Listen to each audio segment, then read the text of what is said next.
ሰላም ጤና ይስጥልኝ ውድ የዩቲዩብ ቻናል ተከታታዮቻችን እንደምሰነበታችሁ እንደምከረማችሁ ያልኩኝ ዛሬም ለየት ያለ ቪዲዮ ይዤላችሁ መጥቻለሁ። እናንተ ደግሞ ይህን ቻናል ላይክ፣ ሼር፣ ሰብስክራይብ እያደረጋችሁ እንድታበረታቱ ስለበትና እየጠየኳችሁ አሁን የምንገኝበት ቦታ ይሄን ተመልከቱት።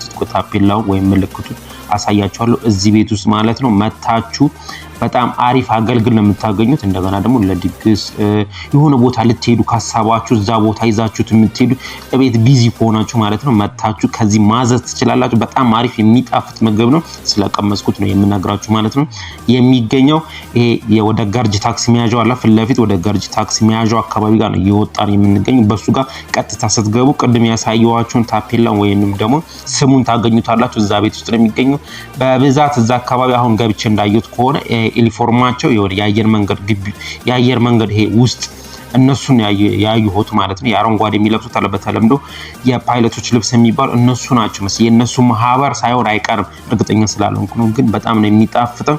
የሚገኘው ቦሌ አካባቢ ጋር ነው ማለት ነው። አሁን ያለው ይሄ ገርጂ ታክሲ መያዣው ቦሌ አካባቢ ነው። ወይም ደግሞ ስትመጡ በቪአይፒ በታችኛው ስትመጡ ከጎሮ ስትመጡ ማለት ነው በዛ ጋር ማስገቢያ ያለው ልክ ማብራቱን ሳትሻገሩ ነው በስተቀኝ አድርጋችሁ ነው የምትገቡት። እንግዲህ በዚህ ጋር መግባት ትችላላችሁ። በዛኛው ጋር በነገርኳችሁ መግባት ትችላላችሁ። በጣም አሪፍ የሚጣፍጥ ምግብ ነው ያላቸው ነው የምላችሁ። ለፈለጋችሁ ለፕሮግራም ካላችሁ መታችሁ ብዙ ነገር አለ፣ ግን መታችሁ እዘዟቸው። አሁን የምንገኘው እንግዲህ ወደ አያት ሆስፒታል አካባቢ ጋር እየተጠጋ ነው። ቦሌ ነው የምንገኘው። ፊት ለፊታችን ወደ ገርጂ ወደ መገናኛ አርገን ነው የምንሄደው ማለት ነው። እዚህ ጋር ሞይንኮ አለ። ሞይንኮ ቶዮታ በብዛት ቶዮታ መኪኖች ነው ተደርድረው የምንመለከተው። እዛ አካባቢ ጋር ነን ያለ ነው። አያት ሆስፒታል እንግዲህ የማያውቀው ሰው የለም። እዛ አካባቢ ጋር ነን። አሁን ፊት ለፊታችን ወደ ገርጂ ወደ መገናኛ አርገን ሁሉን ነገር በደንብ አርግ እያሳየኋችሁ እያስጎበኘኋችሁ ነው የምንሄደው።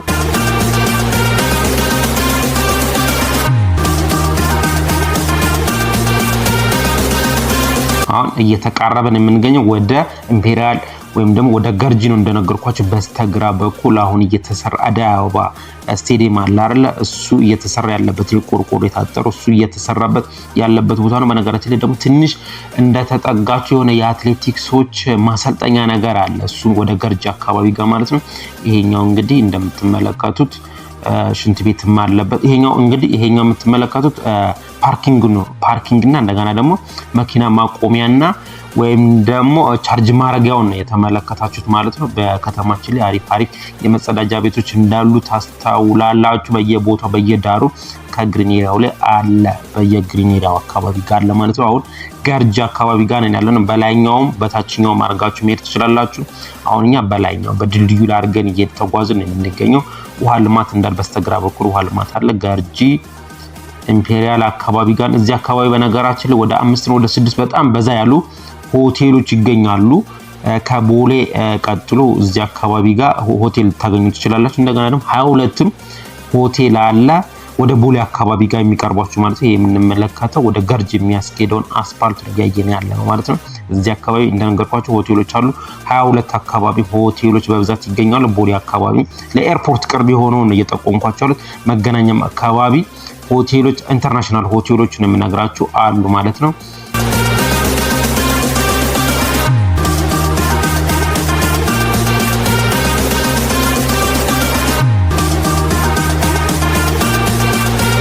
አሁን ደግሞ እየተቃረበን የምንገኘው ማለት አሁን እየተቃረበን ያለነው በስተቀኝ በኩል አሳያችኋለሁ።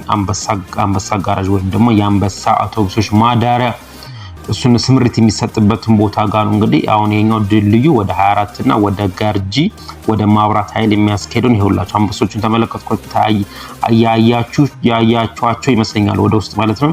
አሁን እንግዲህ ወደ መገናኛ አርገን እየተጓዝን እንገኛለን። ከዚህ ጀምሮ በማታ በደንብ አድርጌ አሳይቻችኋለሁኝ። አሁን ባለፈው ቪዲዮ ማለት ነው። አሁን ግን በቀን ነው ቁልጭ አድርጌ እያሳየኋችሁ የሚገኘው። በማታና የቀን ልዩነቱን እንግዲህ ታስተውሉታላችሁ ብዬ ገምታለሁኝ። እዚህ አካባቢ ያሉትን ነገሮች ሁሉን ነገር ገለጻ አድርጌላችኋለሁ። አሁን ግን አምቺን አሳያችኋለሁ። በማታ አይታችሁታል። ይሄ አካባቢ ይሄ የምትመለከቱት ማብራት እያበራ እያሸበረቀ ፊት ለፊት ደግሞ የምትመለከቱትን ተራራ በደንብ አድርጌ ያሳያችሁ። እዛ አካባቢ ማብራቶቹ በርተው ማለት ነው። አምቺ አካባቢ ጋር እንደርሰን ይሁላችሁ። አምቺ ይሄ ነው።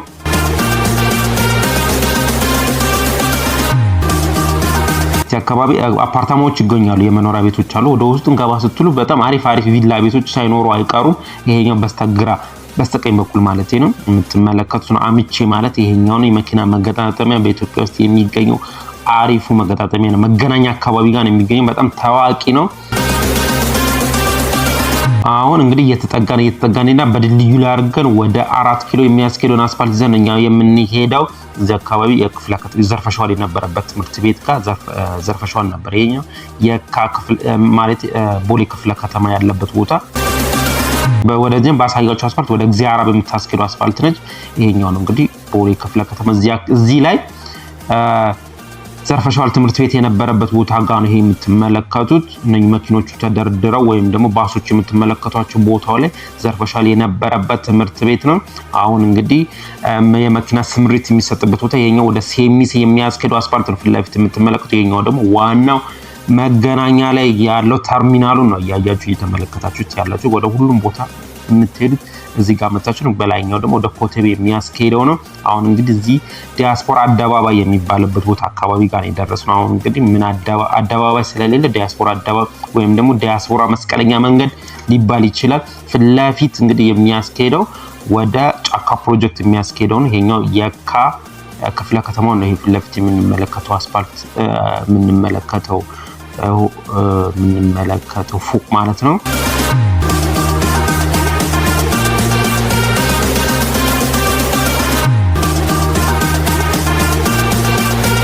እኛ እንግዲህ አሁን ዞረን ወደ 4 ኪሎ የምታስኬደውን አስፋልት ወደ 4 ኪሎ የሚያስኬደውን አስፋልት ወይም ደግሞ ወደ ሾላ የሚያስኬደውን አስፋልት ይሄኛው ነው የካ ክፍለ ከተማው ማለት ነው። እንግዲህ መገናኛ አካባቢ ታክሲ የሚቆምበት ቦታ ጋር ነው። ይሄኛው የኃይሌ ገብረስላሴ ፎቅ ነው።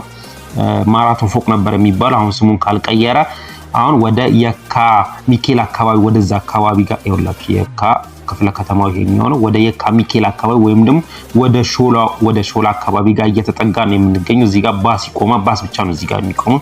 ታክሲ እዚህ ጋር አይቆምም። ታክሲ የሚቆምበትን በማታ አሳይቻችኋለሁ። አሁን ግን አሳያችኋለሁ በቀን የት ጋር እንደሚቆም። ሾላ አካባቢ ጋር ነው።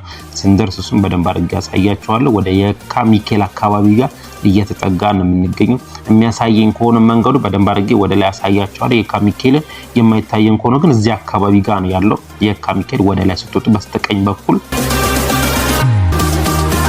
ስንደርሳ ይሄ እቺኛዋ ታክሲ ቪትሳ በምትገባበት በዛ ጋር ወደ የካ ሚካኤል ወደ ውስጥ ወደ ላይ ትገባላችሁ ማለት ነው። ይሄው አሳያችኋለሁ። እንግዲህ ስለተመቸ የካ ሚካኤል ይሄው ፊት ለፊት የምትመለከቱት አሁን ሾላ ማብራቱ ጋር አካባቢ ጋር ነው።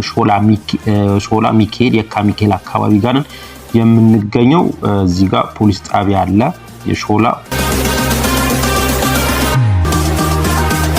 ይኸውላችሁ ታክሲ የምትይዙት ላሳያችሁ። እዛ ፊት ለፊት ይሄኛው እየተሰራ በፊት ይሄኛው በነገራችን ላይ አሁን ያሳያችሁ ቦታ ላይ መናፈሻ ነበር። አሁን ግን እየተሰራ ያለው ምን እንደሆነ አላወቅንም። ሲያልቅ እንመለከተዋለን። ፊት ለፊት ታክሲ መያዣው ወዴት ይሄኛው ታያችኋል። ፊት ለፊት ታክሲ የምታገኙት እዚህ ጋር ነው። መገናኛ አካባቢ ጋር ዘፍኖች ጋር ነው ታክሲ የምታገኙት። አለበለዚያ ግን ከተሻገራችሁ ቅድም የካ ክፍለ ከተማው ጋር ታክሲ ቆም ነበር፣ ግን አሁን ግን የሚቆመው እዚህ ጋር የምትመለከቱት ቦታ ጋር ነው። ማብራቱ ልክ እንደተሻገራችሁ በስተቀኝ በኩል ቅድም ያሳየኋችሁ ቦታ ጋር ይሄ እዚህ ጋር ነው የምታገኙት። ታክሲ ተርሚናሉ ተቀይሯል።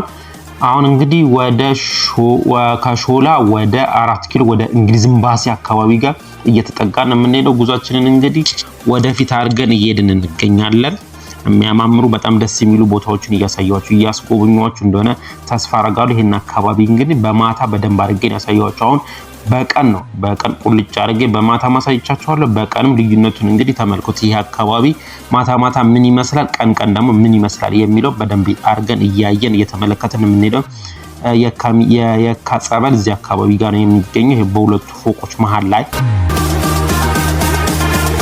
ይሄ ነው እንግዲህ ይሄ ቆርቆሮ ታጥሮ ያለበት ቦታ ጋር ላይ ይሄኛው ማለት የካ ጸበል ነው የሚባለው። አሁን ሆስፒታል እየተሰራበት ነው የሚገኘው።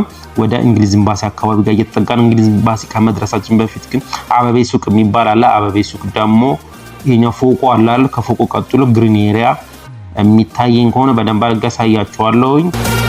ይሄ እዚህ አካባቢ ጋር ነው እንግዲህ ይሄ ነው እንግዲህ አሁን ያሳየኋችሁ ቦታ አበቤ ሱቅ የሚባለው ይሄ እቺ ቦታ ላይ አበቤ ሱቅ የምትባልበት ቦታ ይሄኛው ግሪን ኤሪያውን የተመለከታችሁት ቦታ ነው። በማታ በደንብ አድርጌ ያሳያችሁ ይሄንን ቦታ። አሁን እንግሊዝ ኤምባሲ አካባቢ ጋር ነው የምንገኘው። ይሄ በስተ ቀኝ በኩል የምትመለከቱት ግን እንግሊዝ ኤምባሲ ነው።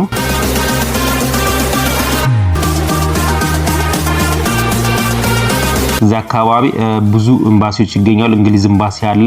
ከእንግሊዝ ኤምባሲ ቀጥሎ ደግሞ ቤልጂየም ኤምባሲ የሚባል አለ። ከቤልጂየም ኤምባሲ ቀጥሎ ኬንያ ኤምባሲ አለ።